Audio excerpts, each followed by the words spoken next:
So again, the same book as before. I'll share these core readings with you as well, but I would suggest that you consult them only in case you have any issues, because I think the slides and even the material would be sufficient enough to give you an idea on these topics. They are very much direct, and the core readings would typically be quite big. So consult them only in case there are topics where you do not understand specific points, and you can definitely consult the core readings in those cases. So what are the aim statements in this topic? You are supposed to compare and contrast the best practices in corporate governance and risk management. Then we look at the role and responsibilities of board of directors in risk governance. We'll also be looking at the relationship between a firm's risk appetite and business strategy. Also discussed are the different mechanisms for transmitting risk governance throughout an organization. So you have to have risk governance at even the minute level, and this should transmit from top to bottom.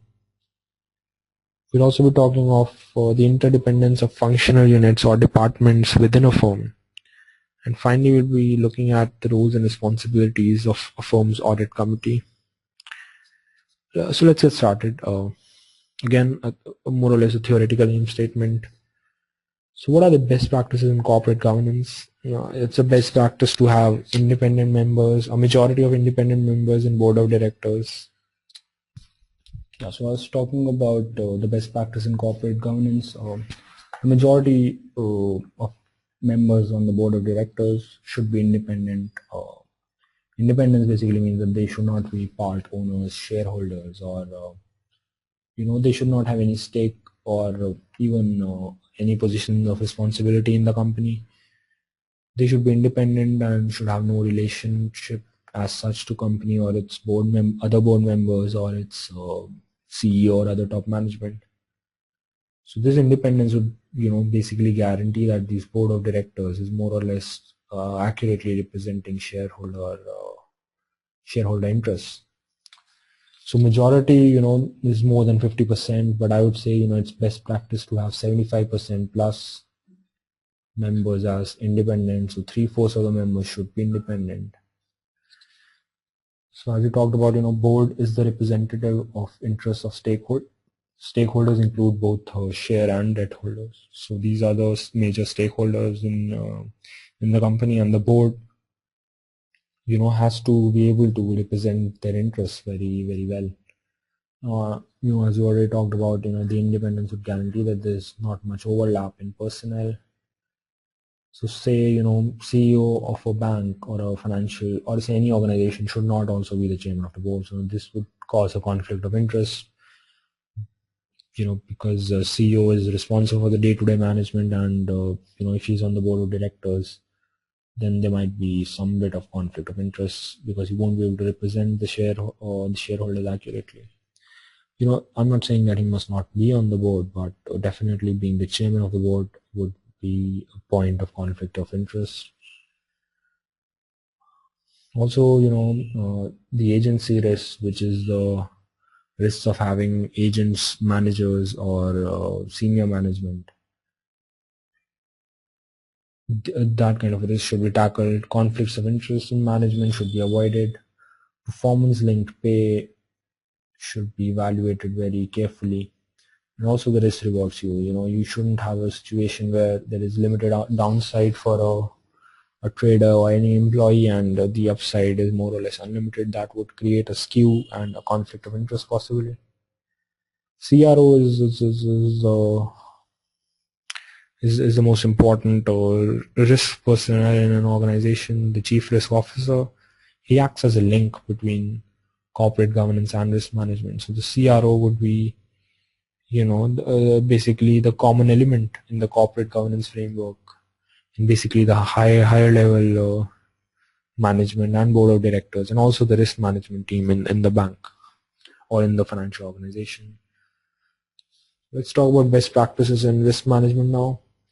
So the focus of risk management should be on economic performance, not accounting profits. Accounting profits should not be the priority, and any incentive, any bonuses linked to accounting profits or short-term profits should be evaluated carefully. The ethics committee should be there within the risk management framework. All employees should be asked to adhere to company ethics, which would obviously be a step higher than what the regulators or the industry or the regulators or perhaps the law demands. So you have to have all the employees adhering to company ethos. As you already talked about compensation, this should be based not on accounting profits, but the risk adjusted measure should be used. So if you do not use a risk adjusted measure, it's possible that there could be a risk reward skew. So the risk committee, there should be a risk committee within the board structure, and all members should understand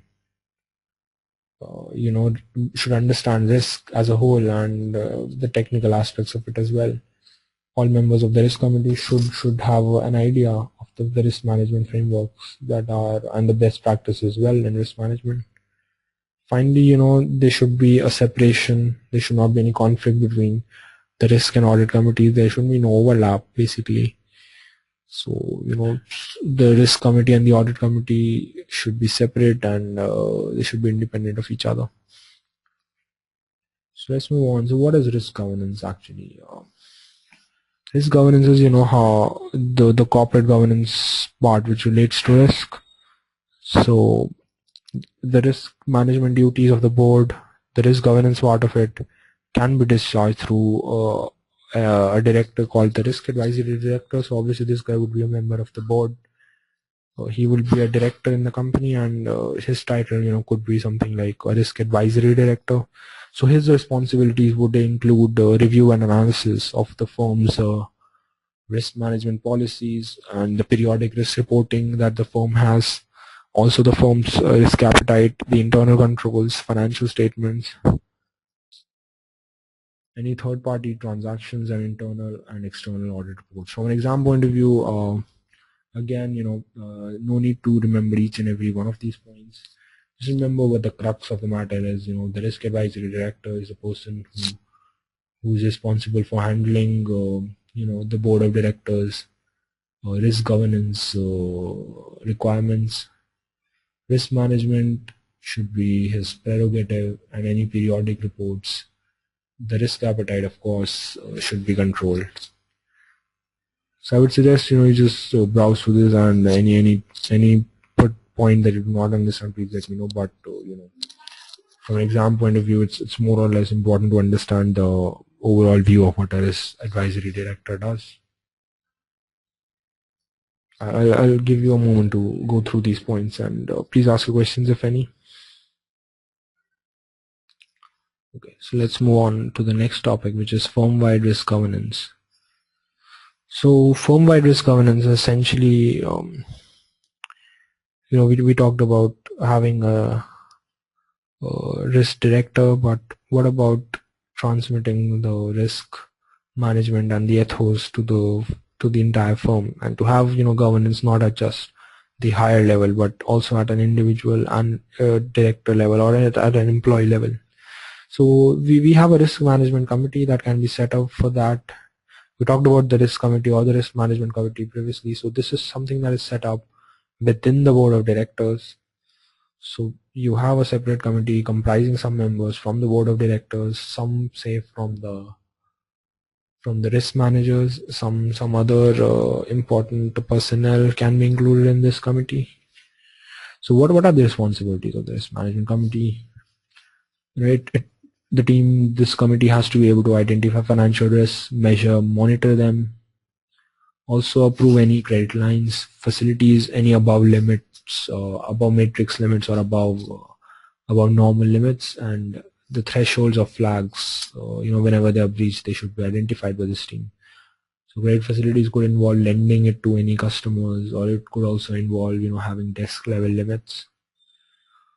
What is another role of risk management committee? The most important perhaps is that it should monitor lending investment portfolios in terms of risk classes. So risk classes, the same risk classes that we discussed previously, all the portfolios should be measured in terms of those in those terms. Also, the portfolio composition can be changed if required, if the limits have been breached perhaps, or if there is a there is a significant market development that mandates you to have a different portfolio composition, then the risk management committee can suggest and can discuss it with the board of directors and then arrive at a decision to reduce the limits, say on any particular sovereign that is facing a crisis, and ask the traders, ask the portfolio manager to change the composition. And the last part is also very important. There should be an open line of communication with the audit teams. So audit could be internal, external audit, and the management as well. So both these teams, the audit teams and the management team, should have an open line of channel with the risk management committee. Now there is another committee which has an impact on the firm-wide risk governance. So this is the compensation committee. This may typically, in some instances, be under the finance team of a company. What are the responsibilities of this compensation committee? The compensation committee is supposed to discuss, approve the remuneration of the key management personnel. So these are the senior management professionals, CEO, CRO, CFO, and all the CXOs, definitely some of the senior managers in the firm. And basically you are supposed to discuss, approve the remuneration. Also management bonuses, incentives, these should be aligned with stakeholder interests. So it should not be the case that stakeholder interests are secondary and short-term incentives, short-term accounting profits are considered for these bonuses. Yeah, long-term profit should be used, long-term growth of the company. This should be the criteria for incentives, and risk-taking should also be aligned in that direction. Short-term profits, are easier to manipulate. Say quarterly earnings, these can be manipulated by the senior management. They can have one-off charges, and then they can have the bonuses, which they do not deserve, perhaps because the short-term profits are high, but the long-term growth rate does not look that great. Stock-based compensation. This kind of a structure would be more aligned with the shareholders. So ESOPs, employee stock options, and other types of stock-based compensations, that would be providing better alignment with the shareholders. So one drawback of these this kind of a stock-based compensation is that there is a potential limited upside of equity. So it can encourage excessive risk taking by the senior management. So they can take on excessive risk because they have the shares, they have the options, and that can basically cause this risk reward skew, as we have talked about previously. The final point is related to bonus bonds. What are bonus bonds? They are clawback type bonuses which can be taken away in case there is a breach of regulatory ratios. So say a risk manager or a risk team which is responsible for monitoring these breaches of regulatory ratios and for setting aside these reserves perhaps, and so their bonuses could be clawback type, where you have bonus given out on a particular year, and the next year if they do not perform as well, there are more breaches than usual, then these bonuses can be taken away from these employees. So this is a type of clawback bonus. Again, pretty difficult to implement and explain, but these would be helpful in terms of reducing this type of a risk. Finally, we discuss the audit committee. What are the main responsibilities? So this is the last slide for this topic. I would suggest we take a 15 minutes break after this topic, and then we can reconvene after 15 minutes to take on the remaining 3M statements that we have on this foundations module. So here we are discussing the audit committee. This is more or less present in most organizations, the internal audit teams, and also the internal audit team basically would be a part of this audit committee. So what are the responsibilities of the audit committee? They are responsible for the accuracy of the firm's financial statements and regulatory reporting. They're also supposed to monitor the systems that are in place for financial reporting, risk reporting, compliance, or any controls that are in place, internal or external. So this team, is very much linked to the internal audit team. There might be some overlap as well. So the internal audit team basically reports directly to the audit committee. So any data that the internal audit team publishes is used by the audit committee as well. So this is where the approval of the internal audit team's findings come from.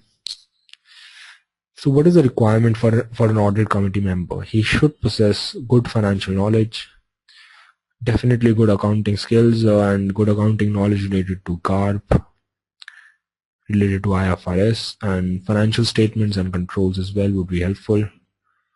And also another key responsibility of an audit committee is to be able to frequently communicate with the board management for speedy resolution of any issues that the audit committee identifies. So the audit committee is supposed to identify and rectify these issues and work with the stakeholders, work with the teams, and definitely work with the board and management for this speedy process to happen.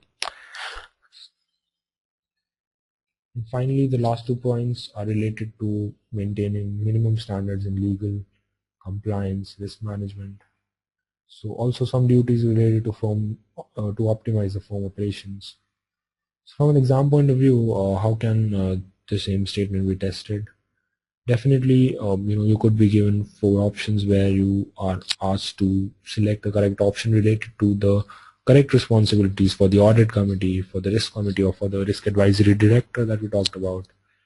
So just as you should have a generic idea, and most of the questions would be intuitive in nature as well. So even just going through these slides a couple of times would give you an idea, and you'll be able to answer the questions. I would say on the exam you can expect 2 questions from this topic, 2 to 3 questions I would say, and you should be having a generic view, a good idea of the important points that we have discussed. And definitely whatever is on the slide, I would suggest you go through this at least twice for this to take effect. So let's take a 15-minute break before we discuss next. We are almost halfway through today's session, and just to give you guys a little bit of a breather.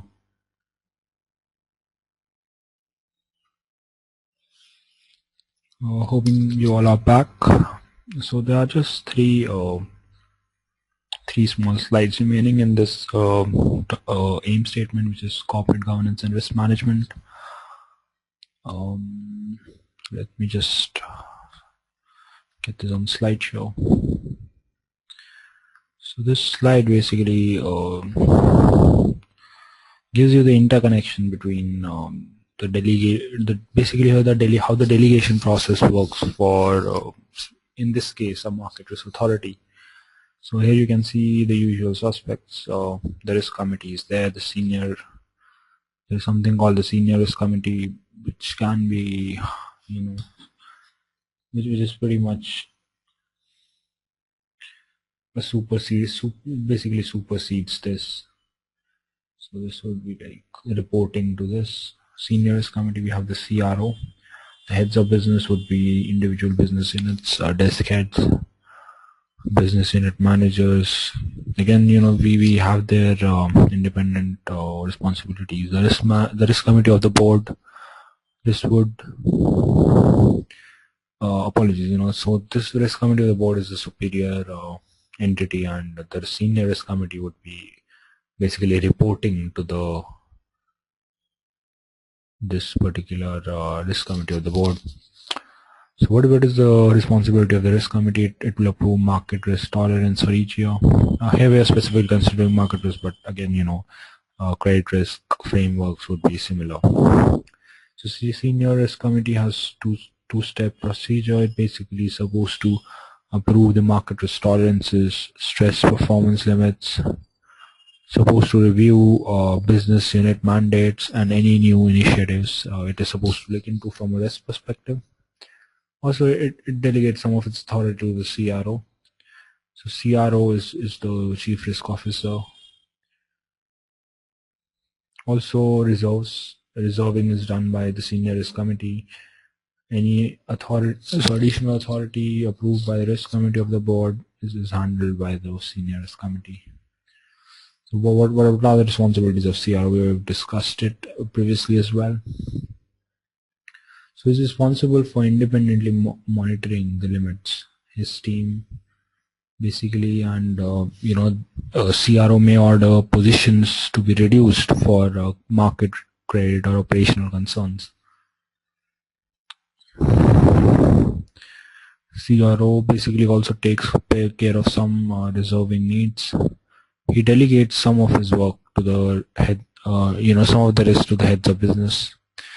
So the heads of business would be responsible for the trading activities, also the risk on these trading activities.